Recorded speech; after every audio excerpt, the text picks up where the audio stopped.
What's going on, everyone? Maddek here, and today we're going to go over on how to win a match while also not properly scoring and getting rocked like a hurricane.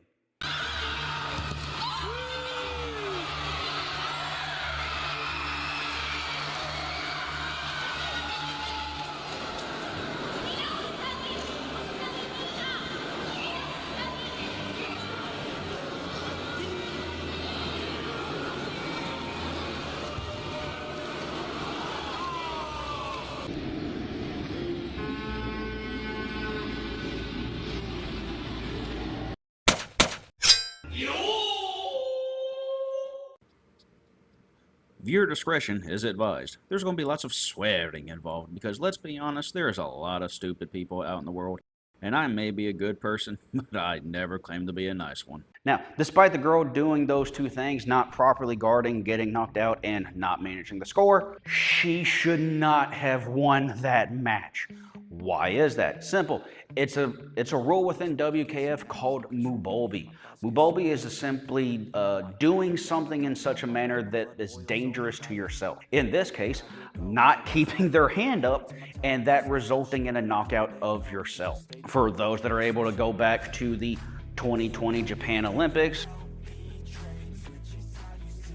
that whole controversy, I believe, of the Iranian fighter that got knocked out, but he wound up winning, even though despite that, he had dropped his hand when he went in the punch.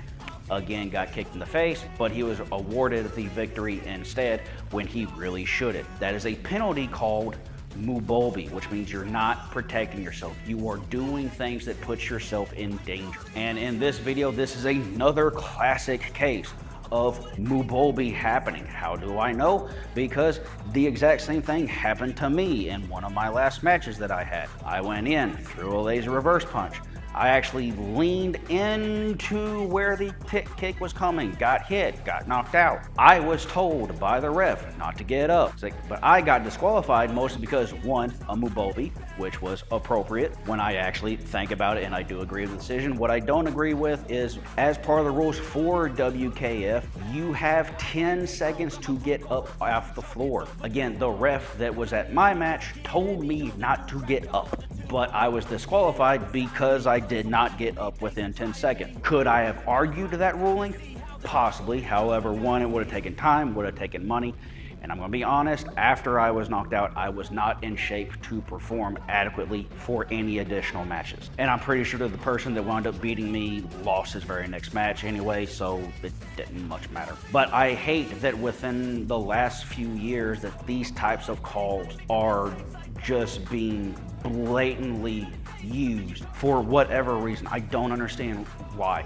Rules are rules. If the person does things that is a Mubolbi, it needs to be Mubolbi. If you're basically just going to make all hard calls regardless of what happens a disqualification, then just do that. But it's really going to hamper your fighter's abilities to try to do things. And I don't want it to go that way. I want it to be right. And really, for comments, like there's several of them that are basically going over, again, saying, so in this type of tournament stuff, if I get knocked out, I can just win and get gold that way, right? Apparently that's where it's fucking going to now, and it pisses me off, and I really wish it wouldn't. But I'm a single individual. I'm not able to make those decisions, so I guess WKF style fighting is going to go in the toilet. And so don't know what we're going to do. I'm Maddek, and I'll catch y'all later.